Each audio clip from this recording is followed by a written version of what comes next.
Welcome to the Garage, ladies and gentlemen. I'm Jeremy Cordeaux. Thank you for joining us in the Court of Public Opinion. This is our sort of new look Facebook posting. 9 o'clock on a Tuesday morning it's posted, and this one Thursday morning at 9 o'clock. And of course tomorrow, Friday, live streaming from the dining room table. We're empire building here, ladies and gentlemen. Quite clearly this is growing. Well, with your help it will grow.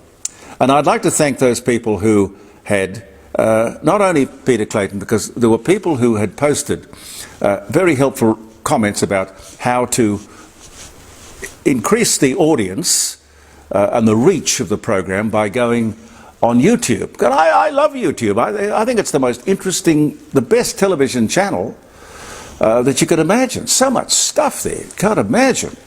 But I just worry a little bit that you're not going to be able to find this. But you just go to Jeremy Cordeaux on YouTube and it'll pop up. Credit card surcharge to be dropped. You heard about this, I'm sure. This is on the recommendation of the Reserve Bank of Australia, the RBA. Now, this is the price that we've been told we pay for the convenience of using a card rather than cash. And that's been in place for a long time. Can't remember its actual beginnings, but anyway, they must think that we're fairly naive. The surcharge will go and will turn up as an additional cost somewhere else. Believe me, trust me. It's like three thimbles and a pea. But anyway, the tap and go was convenient for everybody. If you're going to have a surcharge, it probably should be on cash. Handling cash is labour intensive. Then you've got to, if you're dealing with cash, you've got to train staff to know how, well, to give change. Believe me, that's not easy. There's a whole generation of people who would not know how to handle a cash register and give people change. It's true. 110 taxes in Australia. 110 taxes, if ever you wondered. There are only 10 of these that really rake in the money for the government. What should come out of the taxation round table? Hopefully something that will benefit us. 0491 65 68 60. Friday morning, 9 o'clock. Do join us. Jeremy Cordeaux live streaming. Tell us what you want. What's on your wish list? I mean, I've got a few things. Believe me, I've got a few things. I'm so tired of these constant electricity green energy companies bombarding us with wonderful offers for cheap power. Are they totally mad? Renewables have driven up the cost of electricity by at least 30%. What planet are they on? Lies, lies, lies, lies, lies. You can't advertise lies and somehow make your crap true. Doesn't work like that. Oh, the government might tell you that's how they do it, so maybe you can. Can I get any of these idiots on my Friday show? No, not one. Not one will be questioned. Not one. So what is the problem? Well, the problem is it's not a straight out 30-second spruik. For the company, you may ask some inconvenient questions. We will have to explain ourselves. We don't want to do that. We'll tough it out. Gee. Anyway, I'll persevere. I'll keep going. Dear Connie Francis, 87. 87. Connie Francis. So much a part of the youth of people of my age, anyway. 1957, her dad, who believed in her so much, took her around from one record company to another. And I think he had one more song, one more shot in the chamber, and it was a song called Who's Sorry Now? And the guy at the record company liked it. It was the kick-off. It was the beginning. Then 1960, there was Lipstick on Your Collar. 1960, followed by Everybody's Somebody's Fool. Isn't that the truth? Everybody's somebody's fool, and there are no exceptions to the rule. Everybody's somebody's fool. She was the first female singer in history to get the #1 song on Billboard. A string of wonderful songs, Vacation, V-A-C-A-T-I, all of that. Anyway, it's just wonderful that she was 87, but still singing, you know. She was in reasonably good health. Is Channel 9 about to be sold? Well, we believe so. Bought by, well, venture capitalists, I suppose you'd call them, along with large radio holdings as well. This, if it is a sale, will put a slew of top-rating talk radio stations in play as well. Bruce Gordon, already a major shareholder, is rumoured to be planning a takeover. And Bruce Gordon is a television and radio broadcasting man to his boot heels. That empire, radio and television, I don't know that he'd be interested in the newspapers, but then again he might be, but it would be in good hands if it all was in his hands, I think. I really believe that. But it's a funny business, the radio and television industry. There are things that come and things that go, and you just have to watch. It's almost a spectator sport. At the top end, up there, they are complaining that they don't have the people or the equipment to protect our coast or our very valuable fishing industry. Hundreds, if not thousands, of small Indonesian fishing boats are up there even as I speak to you today. There are many Aboriginals who are trying to guard our north. Paid to, yes. They need many more people and a lot more resources. Let's mobilise our native communities, they're up there, and anyone who needs work to do this vital job. It really is terribly important, because not only are they coming to steal, well, harvest, take our resources, God knows what they will bring with them.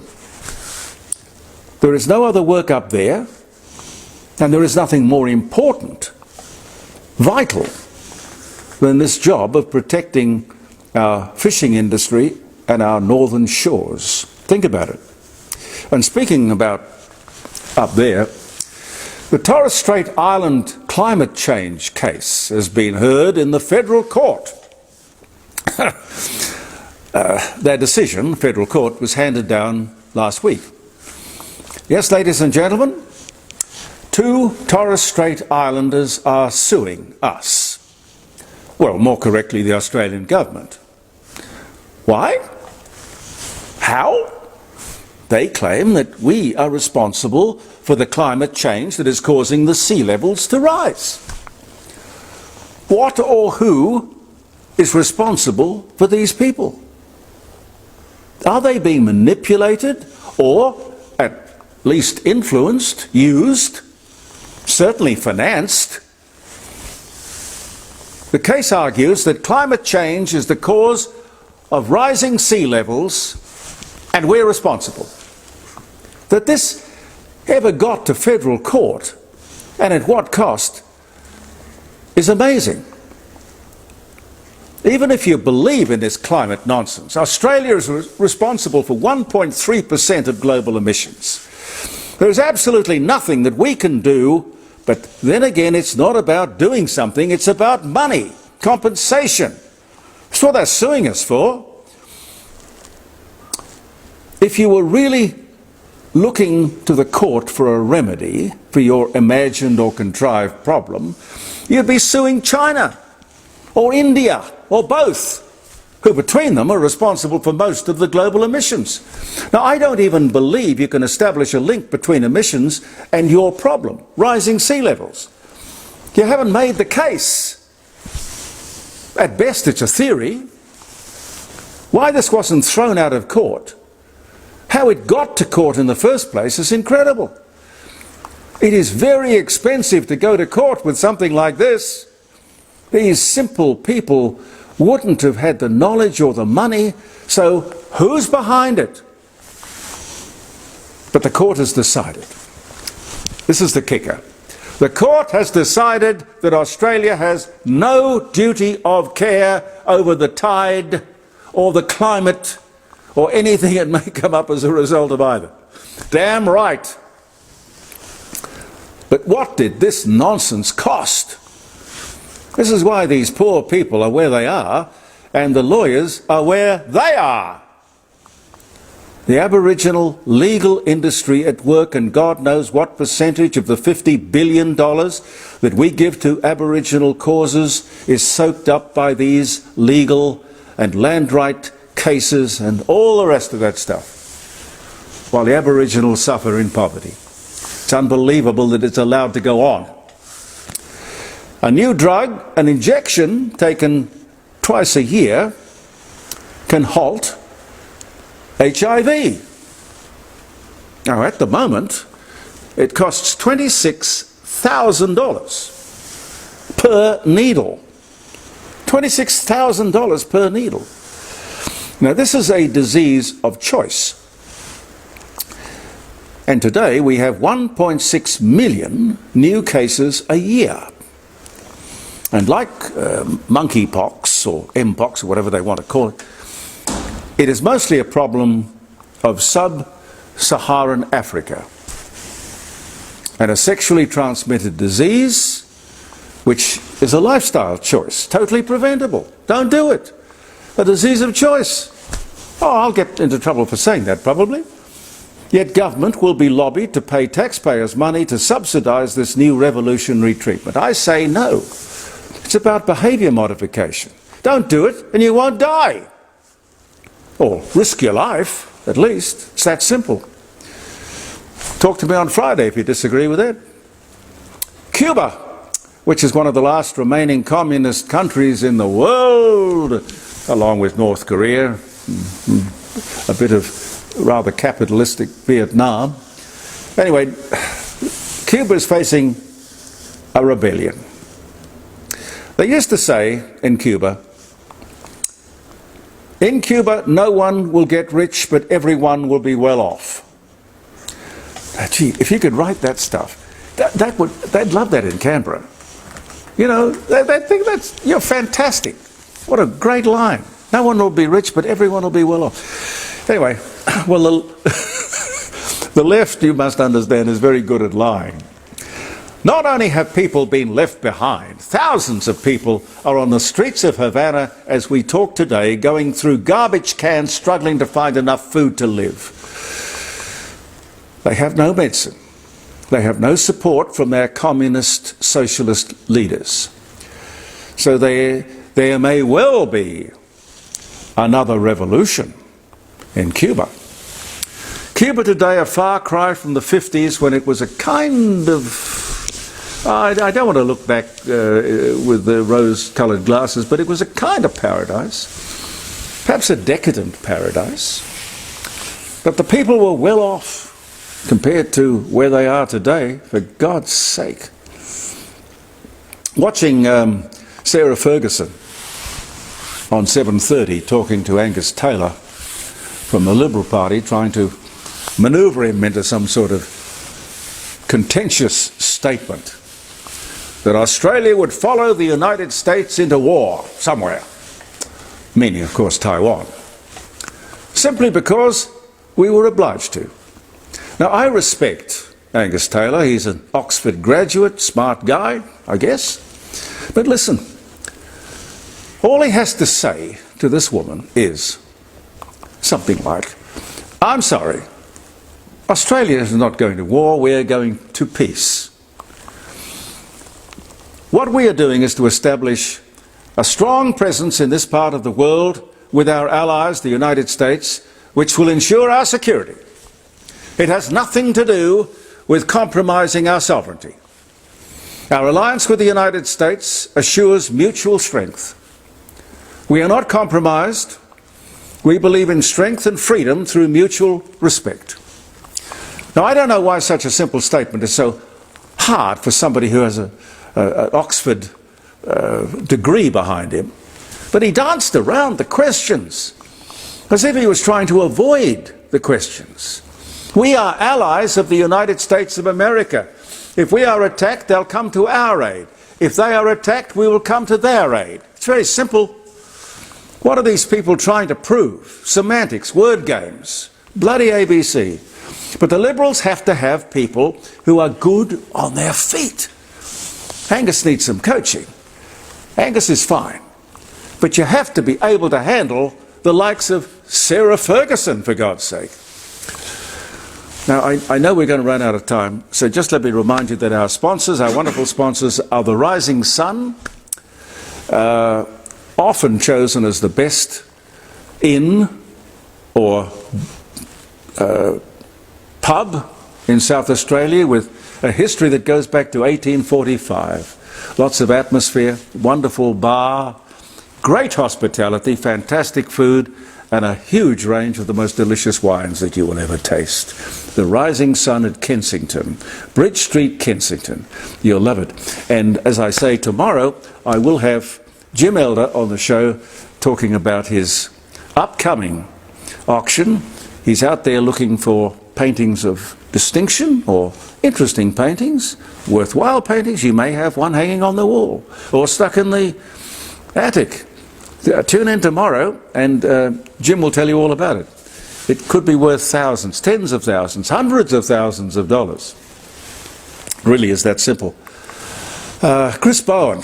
I've got to talk to you about Chris Bowen for a second, if I have a second, because these are our new shorter postings on Facebook, which you can also see on YouTube. Chris Bowen and his assistant minister for climate change. Yes, there is an assistant minister. What the hell do they do? Assistant minister for climate change, along with a team of 75 people. 75 headed off to Azerbaijan for a climate change conference. Thousands and thousands of these clowns flying in from all over the world, first class, I'll guarantee it, to gasbag over climate. Now, how does that cool the planet? And why do we want to? The planet is fine, apart from some of the idiots on it. And what does this cost? Oh, let me tell you. It has cost us, this junket, it has cost the taxpayer $1.5 million for nothing to achieve nothing. And we don't have a single journalist who will question Chris Bowen on the cost-benefit of that trip. Come on, Minister, what did you achieve? And I was most amused to hear him, Chris Bowen, come up with this one. The reason I'm against the Liberals' idea of modular nuclear reactors is that there is no one in the world using this system. Well, Chris, there is no other country in the world with an NDIS. But that didn't bother you. I know why, of course. Nuclear power will keep us off welfare. The other, the NDIS, will get us onto welfare. You can't have too many people on welfare, can you? The good old socialist dream. I know. Happy birthday if you're having a birthday, ladies and gentlemen. Happy wedding anniversary. Let me wish you a happy day. July 24 it is today. At 21:51, 1969 was the year. Apollo 11 returns to Earth after taking the first astronauts to the moon and returning them safely, which was the promise that John Kennedy made in that decade, back in '63. Amelia Earhart, a little closer to ground than the Apollo 11 astronauts. Amelia Earhart, aviator, first woman to fly solo across the Atlantic, was born in Atchison, Kansas. She died in 1939, we assume, but she was born this day in 1897. The Atchison, Topeka and the Santa Fe. That was a wonderful old railroad. as I remember, the Atchison, Topeka and the Santa Fe. Alexandre Dumas, French author, The Three Musketeers, the Count of Monte Cristo, born in France, died 1870, born 1802. The 10 millionth minicar produced during its 60th anniversary year, Oxford, England, 2019. Of course, that's the Mini Cooper and the Mini 850, the Mini Minor. Saving Private Ryan, directed by Steven Spielberg, starring Tom Hanks, Edward Burns. I wonder if that Edward Burns is Ed Burns, you know, from 77 Sunset Strip. Cookie from 70. Maybe. Matt Dillon was in it as well. It's released. Academy Award Best Director, 1999, Saving Private Ryan, released on this day, 1998. Linda Carter, American actress, Wonder Woman, Sky High, Miss USA 1973, born in Phoenix, Arizona, 1951. What a woman. And Peter Sellers, I'll leave you with this. Peter Sellers, English actor and comedian, The Goon Show, The Pink Panther, Being There. He dies at 54. Truly one of the great eccentrics of the world. I remember I talked to him once. We sweated blood to get him on the show at the old 5DN. And he agreed to do it as long as he could do the whole show in German. The whole interview had to be done in German. But he did have a wonderful German and a wonderful Indian accent as well. Anyway, that was 1980. He dies at the age of 54. Far, far too young, ladies and gentlemen. Thank you so much for being with us. I look forward to your company tomorrow morning, 9 o'clock. Live streaming around the dining room table, jeremycordeaux.com. Just tune in. And this show that you've just seen will be up on, well, it's on Facebook Thursday morning at 9 o'clock, but it'll be up on YouTube. Quick Smart. Look after yourself. Talk to you tomorrow, maybe, I hope. I'm Jeremy Cordeaux. Believe in yourself, and thank you for viewing the Court of Public Opinion.